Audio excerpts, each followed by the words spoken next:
Greetings friends, and welcome to my channel and welcome to my new video.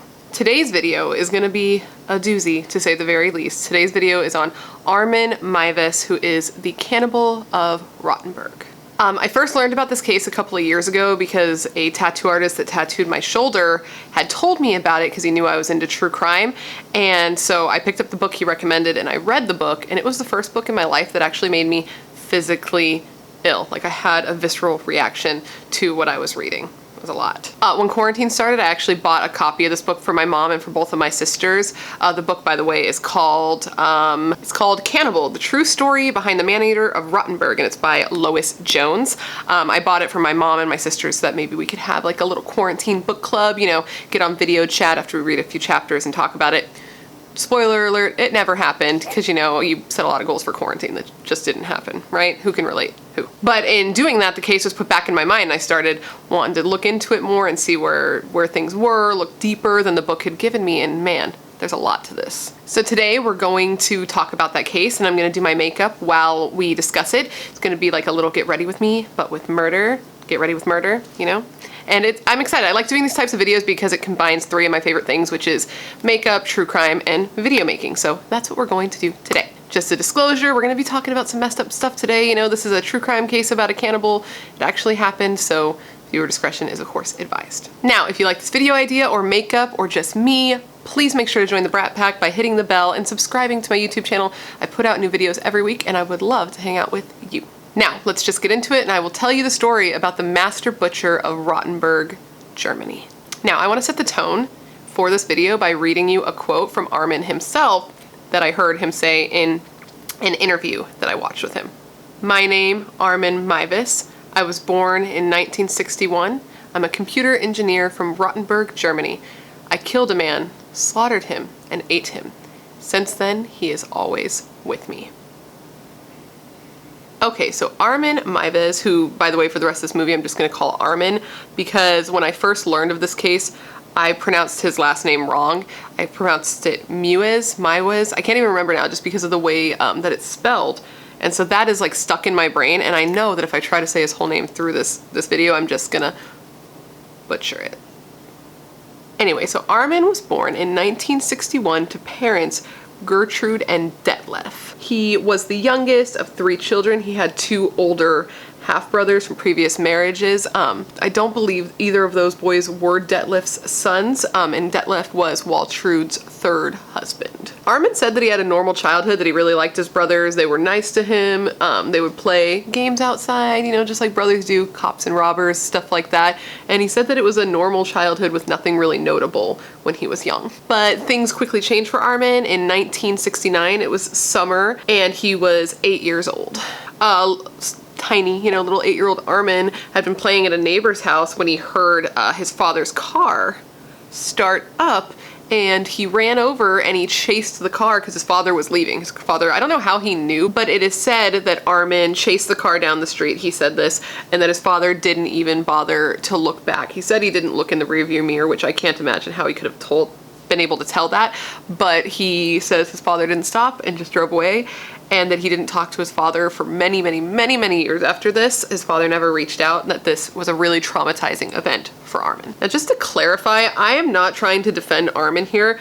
This information is not to excuse, but to just explain. So I looked online and I found differing information about Armin's brothers. Some said that they left prior to his father leaving. Some said that they left after. One said that his father took one of the brothers. I couldn't really get clarity on what was true, but soon after, all at the same time, Armin was left alone with his mothers. His brothers and his father had all left. Armin had stated in interviews that he always wanted a little brother. He didn't want to be alone, and he wanted to be a big brother, somebody that he could teach and show the love that his older brothers had shown him. But at this time, Waltrude was already like in her late 40s to early 50s and had been married 3 times and was not interested in, you know, getting a new relationship and having a new person. But yeah, that wasn't gonna happen. Waltrude was not about to get remarried and get another man in her life. So so Armin was just alone. It was just him and his older mother, and he was a young boy and he was lonely.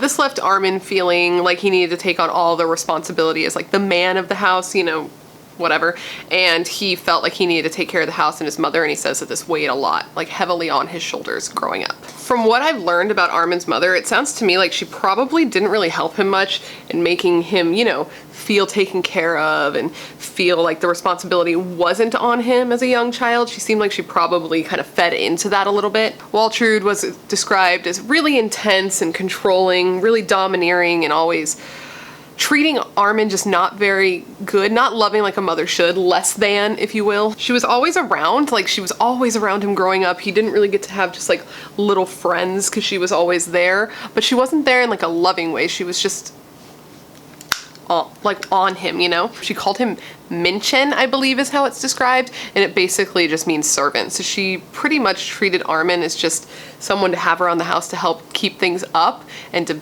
give her company, but not to love, is what it sounds like to me from what I've read. But after her husband left, she was really big on keeping up appearances and making it seem like they were doing better than they actually were. She was in like a fantasy life in her head where she would dress her and Armin in the nicest clothes, and the house was always really immaculate, even though they lived in like a huge mansion, but all of the rooms were decorated and nice in case they ever had guests, which they never did because she wasn't a friendly person with a lot of friends, and neither was Armin. And it was just like an interesting dynamic for them because she was very controlling, but Armin was very controllable. And because of that, their relationship was just kind of odd. I think they were holding on to each other because they had both lost a lot, and that was his mother, so he loved her and that was his entire world, but she didn't really reciprocate that to him. So in this loneliness, Armin created an imaginary friend. I guess he had several, but the main one was one named Frankie, who he used to sort of replace his brothers and his father, the presence in his life that was left by them. And it started out innocent enough, you know, just a kid with an imaginary friend, but as he got a little bit older, you know, double digits, it started to become more of a, like a sexual thing for him. He would imagine like eating his imaginary brother, and as he got older, he would get crushes on boys, but every crush turned into him wanting to eat this boy to like keep him with him. He said that he had an obsession with like eating a boy from the time he was little. He was really into the story of Hansel and Gretel and like loved the part where the witch fattened up Hansel to eat him, and that was like his jam when he was younger. And that was just something that he was super interested in from the time that he was like 12 years old. He was just like, I really want to eat a boy. So we're gonna fast forward a little bit to when Armin was 19. He actually left home and joined the army, and he did really well there. He got promoted several times, and being in the army kind of gave him the chance to explore a little bit of freedom independent of his mother. And it said that during this time, his fantasies about eating people were replaced by, you know, the friendships he made and the connections he made with other people. So he was able to keep that at bay for almost 10 years. While he was in the army, he tried to pursue some women, but it was mostly unsuccessful. He did say that he had one woman named Petra who ended up being his fiance, but it ended up not working out. And after things didn't work out with Petra, he started sort of like experimenting with his sexuality and exploring it a little bit more because, you know, he knew he was gay. He was always into boys when he was younger, and he started kind of going down that route and accepting himself, I guess. So Armin was in the army for several years before leaving. I'm not sure why he left. I don't know if it was honorable or dishonorable or if he was just able to go. I couldn't find that information. But when he left, he moved back in with his mother, and he got a job as a computer engineer, or a computer technician engineer. Same thing, I think. But he did really well at that job. He was really good with computers. While Armin was there, he was taking care of his mother because her health was declining. And it said that she was very needy of Armin at this time. He said that she would call him every 5 to 10 minutes to ask him to take care of her, get her tea, or just talk to her. Like, she needed him around 24/7. She just wanted to keep him at arm's length at all times. So 3 years after Armin returned home to take care of his mother, sadly, she died of a heart attack. I guess he said that she wasn't feeling well and she went to sleep at night and died in her sleep. And Armin had mixed feelings on this. He obviously was sad because it was his mother, but he also felt this new sort of freedom that was his life without her cloud over him all the time. But, you know, it was mixed feelings, which I imagine is probably the case with a lot of people, more so people with weird, strained relationships with their parents. But Armin took it a little bit farther than some in that he, you know, she was all that he had. And so he like preserved her room and made a shrine to her, complete with a mannequin that was meant to be like her likeness. And he would put the mannequin to bed each night with its head on a pillow. So, you know, he was very well adjusted, totally normal relationship with his mother. So with Armin's mother out of his life and full reign of this big house with no one to really supervise him, he decided, now's the time, I'm gonna get really into this cannibal thing. So by this time, it's the 90s and Armin has just discovered the internet. It was rather new at this time. For anybody watching that's young, at one point the internet did not exist. And Armin discovered that he was really into like torture porn because he was able to, you know, find that online. And it said that through these torture porn sites is where Armin was able to discover that forums existed online for cannibals and cannibalistic things and other people who shared his interest, and he was just like, oh shit, it's not just me, you know? So Armin frequented a lot of different cannibal websites and places where there were forums so you could discuss, you know, all things cannibal and all of your like desires and things like that. The most popular one that was reported, at least in this case, and I think it's just because it was the most popular, maybe it was because it was the most popular one at the time, or maybe it's because the name of it is so like probably catching in a media headline, but it was called Cannibal Cafe. And this is one of the places, though there were others, where Armin would go on and he'd, you know, post things online about his urges, and he'd read other people's urges, things like that. He would post on there about wanting to eat, you know, young men, and he would post photos that he would stage. He would get meat from like butcher shops and then make it look like he had cut up a body and was eating it, and he'd post photos and people would be like, oh hell yeah. And it was just like a community where people liked him and kind of respected him because of what he did on there. On these websites, Armin would use the name Frankie. Remember Frankie, his little brother? That's the name he would use on these sites. And during this time, he started posting advertisements, kind of like you would on Craigslist, but for cannibal stuff. And he said that he wanted, excuse me, and he would go on there and say that he wanted a willing human being to eat, but he was really specific about what he wanted physically. It had to be a man 18 to 30 with an athletic build, strong, in really good shape. And it was most important to him that this was a willing person. He did not want to kill, like to murder somebody. He wanted somebody who wanted to be eaten. That was part of the fantasy. He had said he could easily just grab someone off the street, but that wasn't what he wanted to do. There were a few men that Armin would meet up with during this time, under the guise of wanting to be eaten, you know.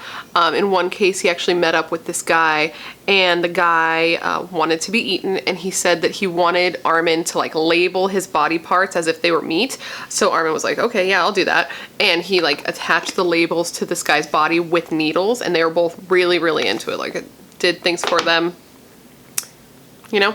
But when it came time for actual eating, the guy wasn't down. He was like, maybe not so much. So Armin was bummed, but obviously he let him go because he's like, I'm not trying to murder somebody today. I just want to eat somebody. So Armin responded to hundreds of individuals' postings about wanting to be eaten, but he was finding that most people were joking. They weren't serious about being eaten. This was all about fantasy, which was like the point of the website. It was just a way for you to express what your fantasies were, but not actually like hurt people. So it was disappointing to him until he met somebody who was serious, and that was Bernd Brandis. Bernd Brandis. Bernd was a 43-year-old software engineer from Berlin. He, like Armin, grew up in a single-parent household with just his father after his mother committed suicide. And like Armin and his relationship with his mother, Bernd's relationship with his father was really strained, and it wasn't a good, loving relationship, to the point that when Bernd came out as gay, his father and his relationship dissolved completely. In addition to their similar childhoods, you know, with Bernd and Armin both being with single parents who weren't very loving to them and didn't give them the attention they wanted, they were both really interested in cannibalism, but Bernd was on the other end of the spectrum. Bernd wanted to be eaten alive. Bernd was really into physical pain when it came to sex. He loved to be like bitten all over his body. He especially liked to be bitten like in his chest and genital area, but Bernd's biggest thing, what he wanted more than anything, was to have his penis removed, like bitten off of his body.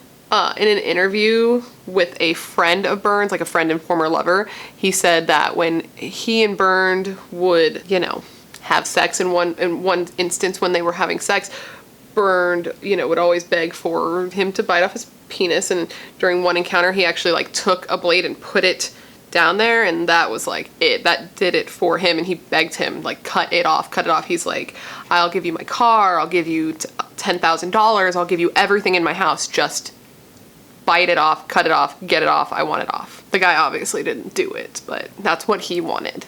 So finally in 2001, which was 2 years after Waltrud died, Armin and Bernd connected online. And they actually didn't, as far as I know, connect on the Cannibal Cafe website. I think it was a website through Yahoo, like a meeting, like a gay cannibal thing on Yahoo, I believe is what I read. And they started talking online.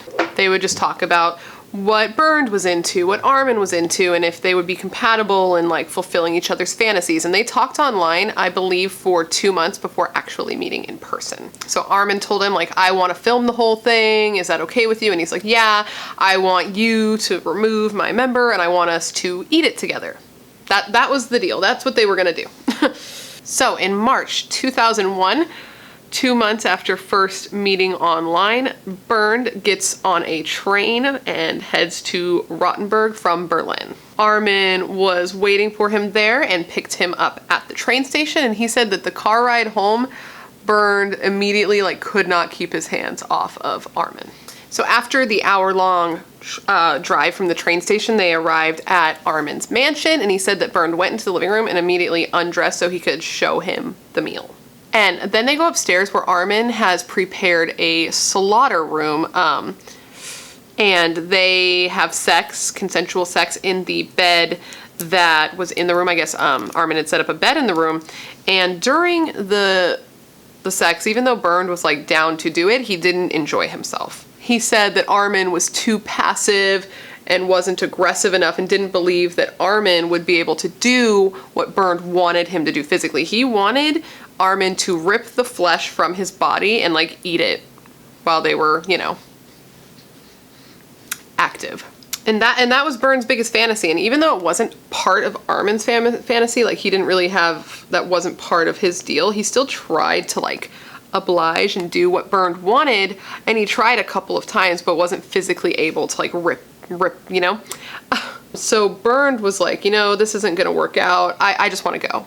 I just wanna go home. So Armin got in the car and drove him back to the train station. Once there, Bernd, I think, realized like, this is my one chance. Nobody wants to eat me. I've asked people to rip it off and they won't. So I think I just need to suck it up and, you know, be a little more accommodating, compromise a little bit on what I want so that we can do this together. So they decide to go back, and on the way back they stop at like a drugstore, and they pick up cough syrup and sleeping pills for when they get back to the house. So when they got back to the house, Bernd took the sleeping pills and the cough syrup, which I thought was kind of weird myself, considering Bernd's been so like into pain. I thought he would want to fully feel what was happening, but he took the cough syrup and the sleeping pills, and I believe he drank it with schnapps, if I remember correctly, which I think I do. So once Bernd started to feel the pills, he got up on a table that was set up in the room, and Armin set up the camera. And at this point, I am sorry in advance, he took his erect penis and placed it on a breadboard. Okay. When they had tried to remove it previously, Armin tried to bite it off and was just physically unable to bite through it. So at this point, the breadboard comes out and they take a knife, and Bernd's like, do it, do it, do it. And Armin's a little bit squeamish, but he does try. He tries a couple of times and the knife will not go through his member. So Bernd is like, okay, go get another knife. If this one's not gonna work, get a sharper one. We're doing this. I want this thing off. So Armin goes downstairs, he gets a sharper knife, and this time it is effective. And it said that Bernd screamed pretty intensely, but that it only lasted for about 30 seconds, and then he said that he was surprised that it didn't hurt anymore. And Armin says that the blood shot from the wound like a fountain, and that Bernd was like totally delighted to see this happening. This was like it, you know, I guess. So since Bernd wanted to actually be included in the eating portion, I'm so sorry, of this situation, they quickly bandaged him up to stop the bleeding so he wouldn't die too soon, because he wanted to take part in eating the meat that they had just, you feel me? So Armin then proceeded to cook the meat with salt and pepper and garlic, you know, how one would cook, I don't know, a steak. I don't know, I'm a vegetarian, so this is all gross to me. A little extra gross, I would imagine, for me, because all meat grosses me out, but this especially. Armin says that fresh meat cooks quicker than he expected, so the penis quickly shriveled up in the pan and got kind of burnt, but they attempted to eat it anyway. So Armin and Bernd tried to eat the meat together, but it was really chewy and inedible, so Armin actually ended up cutting it up and feeding it to his poor dog. Poor puppy. That's, ugh. So at this point, Bernd is like, hey, I'm cold, so they decide to run him a warm bath. I can imagine personally that this is probably for two reasons. One, to make him more comfortable, you know, have him sitting in the water, but also I could see that this would be a good way to, like, one, confine the mess, and two, make him bleed out faster by laying in the warm water. So Armin and Bernd both thought that the death would be fairly quick, but it turned out it wasn't happening the way they thought it would. Every 15 minutes or so, Armin would go back to check on Bernd, and he'd still be alive, and during this time, Bernd would tell him how happy he was to be, like, laying in his own blood. So eventually Bernd tried to get out of the tub, and he ended up going unconscious from, like, exerting himself trying to get out, and he passed out and, like, fell on the ground and went unconscious, so Armin drug him upstairs. At this point, Bernd drifted in and out of consciousness for the next couple of hours before finally going totally unconscious, alive but unconscious, and didn't wake up again.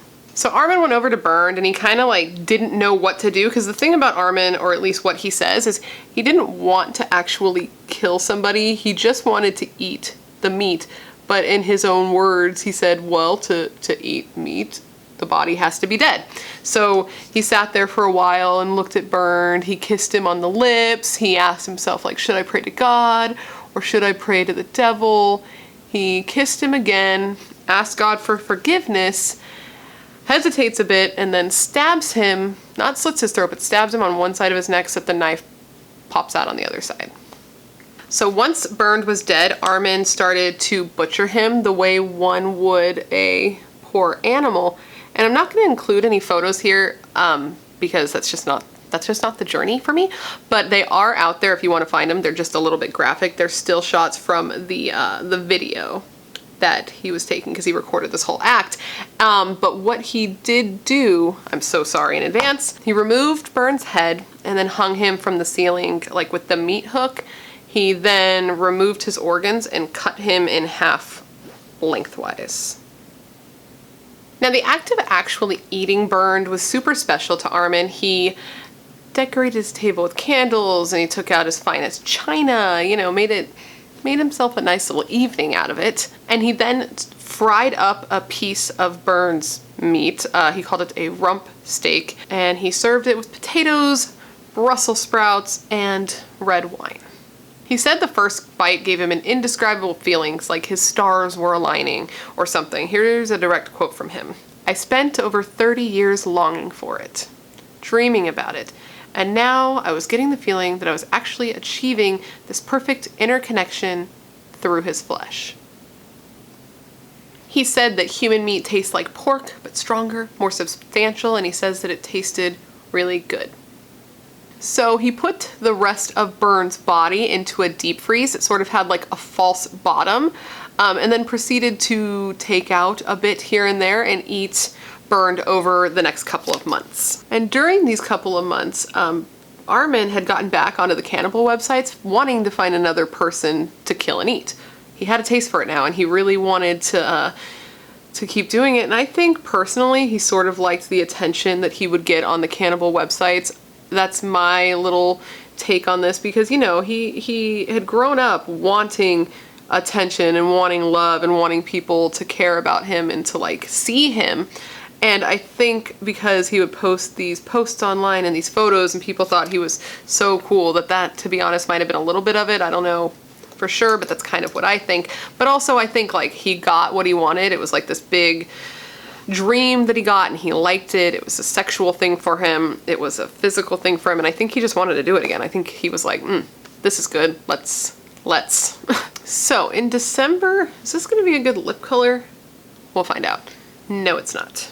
So in December of that year, there was this Austrian student who was perusing the cannibal websites. I couldn't figure out why he was on there, but either way he was. And he saw Armin's posts and he became concerned. So he like responded to Armin and he's like, hey, how many boys have you killed? And Armin responded, he didn't give exact, but he's like, you wouldn't be the first, is essentially what he said. And this kid was like, I kind of think by what he has said here, plus his posts and photos, this might be real. So he reached out to the police. Police showed up to Armin's mansion on December 10th, 2002 to search it.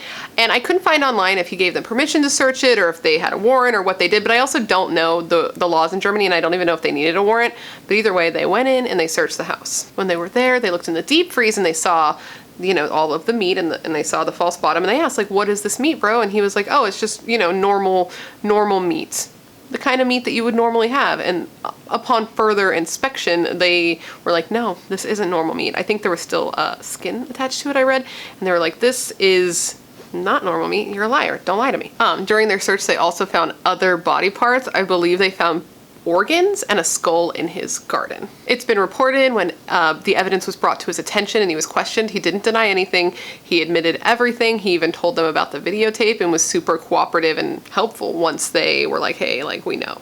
He was like, okay, fine, here. He was arrested that day and it took 2 years for him to actually like go through the trial and be convicted and sentenced. So Armin was initially convicted of manslaughter and given 8.5 years, and this ruling really divided the public. Some thought it wasn't harsh enough because he had literally killed and eaten a man, while other people thought it was too harsh because Bernd was a willing participant. They had seen the emails back and forth and the fact that Bernd actually drove to the mansion with that purpose. And another thing that was super interesting that I didn't know is that cannibalism actually was not illegal in Germany at this time. So they were just like, what's right, what's wrong? I don't know. So the prosecution actually appealed this decision and Armin got retrialed, which I thought was kind of crazy because in the United States you can't do that, as far as I know, because of double jeopardy. You can't be tried twice for the same thing just because the prosecution wasn't happy with the result they got. But in Germany you can, and Armin was retried. So in 2005, Armin was found guilty of murder for sexual pleasure and disturbing a corpse and was given life in prison. The video was actually shown and it was proven from the video that Bernd was still alive when he was killed, and people didn't believe that he was in the right mind to like give consent for this to happen to him. They also brought in a psychologist to evaluate Armin at this time, and the psychologist said that he was at a high risk to perpetrate again because he was still having the desires and the fantasies about cannibalism. So I couldn't find out if they actually showed the videotape in the first trial, but I know that they did in the second trial, and I think that that kind of probably played a part into why he got a harsher sentence, because they only showed 19 minutes of the whole 4 hours that were filmed, and people were messed up from it. They got physically ill, and some of them ended up in therapy from what they saw, which I can't even imagine. In knowing what he did, I can't even imagine like what parts they saw and how traumatizing that would be to a person. So at this time, Armin is still in prison serving his life sentence, and he has actually become a vegetarian, which I don't know why, but I find comical. But I do. I think it's a little funny that now he's vegetarian, but welcome to the team of vegetarians, I guess? I don't know. Okay, so this is the crazy part. There's been a new development in Germany that could potentially affect Armin's his case and his ruling and his sentencing. I didn't even know about this until I started looking into it again, because this is a new ruling that happened within, I think, the last year. Apparently, Germany ruled that it is a fundamental right for a person to be able to commit suicide either by themselves or with assistance. And what I have read is that it's not only reserved for people with like serious illnesses who just want to take themselves out. It is for any able-bodied person for any reason, including children who are able to make decisions, who are considered old enough to make decisions. So anybody. If you don't want to be alive, it's not illegal for you to kill yourself or to enlist assistance. Now, this is the direct quote I read, and I'm going to be reading it from my phone because I don't want to get it wrong. The right to take one's life also encompasses the freedom to see and, if offered, utilize assistance provided by third parties for this purpose. Therefore, the constitutional guarantee of the right to suicide corresponds to equate far-reaching constitutional protection extended to the acts carried out by the persons rendering suicidal assistance. So, with all of that said, what does that mean for Armin?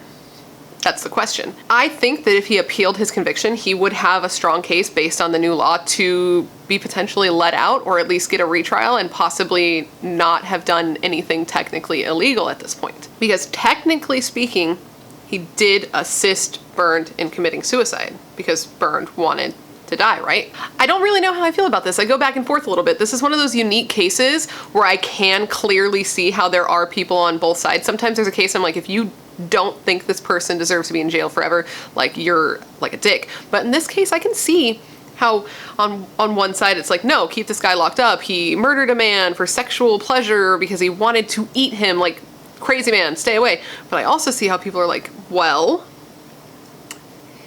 Bernd wanted to die. He asked to be killed. He came to the house and he was like, hey, please kill me. This is what I want. And Armin's like, okay, cool, and did it. So, I don't know. Let me know what you think, because I think it's a doozy of a situation. And I think that there could be arguments on each side, and I'd be very interested in discussing them.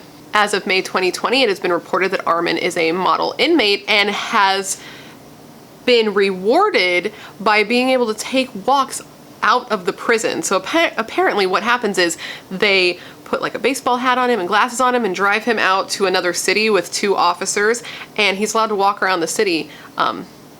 And so that's the story of the Master Butcher or the Cannibal of Rottenburg, whatever you'd like to call him, however you'd like to refer him. I've heard him called both. It's intense, right? It's a lot. And I don't know how to feel after all that, now that I have all of this information, because I go back and forth a little bit, because people who knew him said that he was like not violent at all and really great, and he didn't want to kill somebody who didn't want to die. And one of his neighbors was interviewed, and she said that she would let Armin babysit her kids and trusted him completely, and that even to this day, she would still trust him to watch her kids. So I don't know, maybe if he appeals and gets out, he could have a full-time job as her babysitter.